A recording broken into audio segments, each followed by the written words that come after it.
Hello, good morning, students. Please subscribe the channel, drop a like, share, and comment. Today's transcription number 508 of Sir Kailash Chandra's volume number 24 on the speed of 120 words per minute. Start.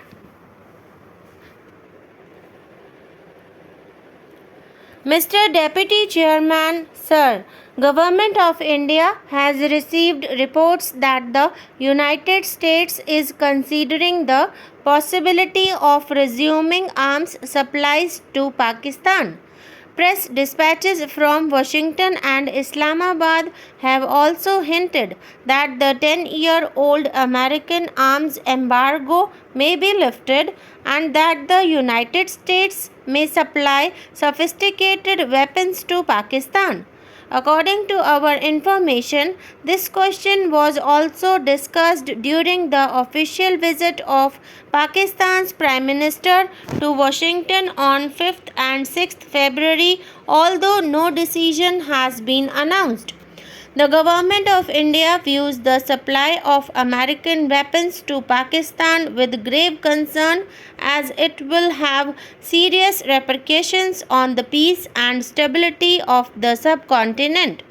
We have taken up this matter with the US government at the highest level and have brought to its attention the consequences of the reversal of their present policy on the process of normalization on the subcontinent. On 28th January, I addressed a letter to the Secretary of State on this subject and conveyed to him our deep concern about the harmful effects of arms supplies to Pakistan on the peace of this region as well as on Indo-American relations.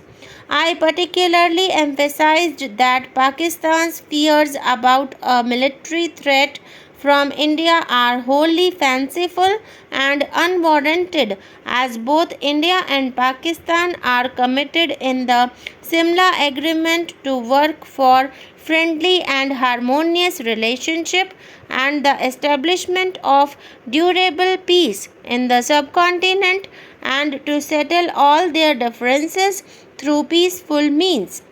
It has always been India's policy to promote peace, stability, cooperation, and good neighborly relations among the countries of this area on the basis of equality, sovereignty, and respect for independence and territorial integrity of all states. Despite the unfortunate past, we have made special efforts to bring about normalization and reconciliation with Pakistan. Thanks to these efforts, we have succeeded to some extent in improving relations between the two countries in spite of the slow progress in the implementation of the Simla Agreement.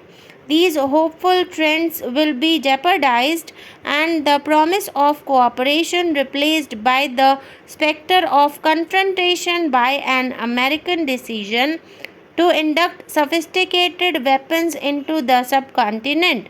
It will not only create new tension between India and Pakistan but also revive old misgivings about the United States' role in the region.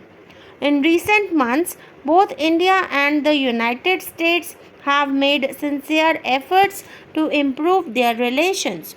The Secretary of State himself stated while in India last year that the United States does not wish to encourage an arms race in the subcontinent. In view of the past history of the Indo-American relations, it is our earnest hope that the United States will carefully consider all implications its decision to supply weapons to Pakistan will have on the relations between our two countries.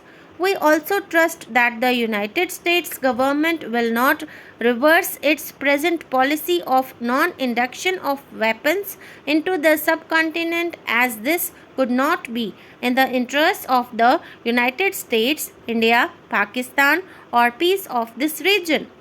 Mr. Deputy Chairman, Sir, An honorable member has raised practically all the aspects of this problem, and I will briefly deal with all of them one by one.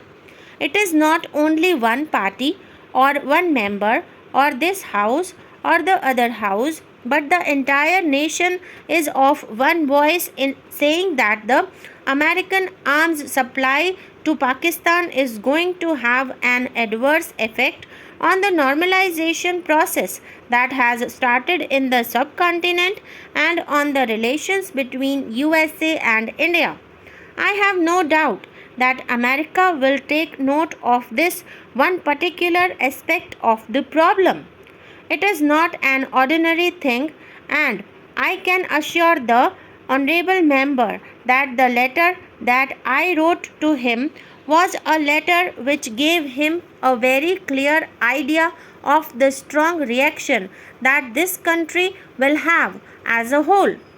The other point that he raised was the American policy in the Indian Ocean and, as a matter of fact, in the entire Asian region. What are its effects going to be and what is our assessment about it? I think it is much better if we see what the factors were which were responsible for these ups and downs in Indo American relations. And this was basically the fact that they always tried to play a sort of balance of power politics in the subcontinent. They had this idea of parity of military strength between India and Pakistan. When the Secretary of State was here, because we know that this is an attitude responsible for this sort of things, we specially raised this particular aspect before him. And he was very categorical in this matter when he spoke about it that it is not the US government's policy. I am only repeating what he said. He said that they do not any longer believe in this policy of having a balance of power.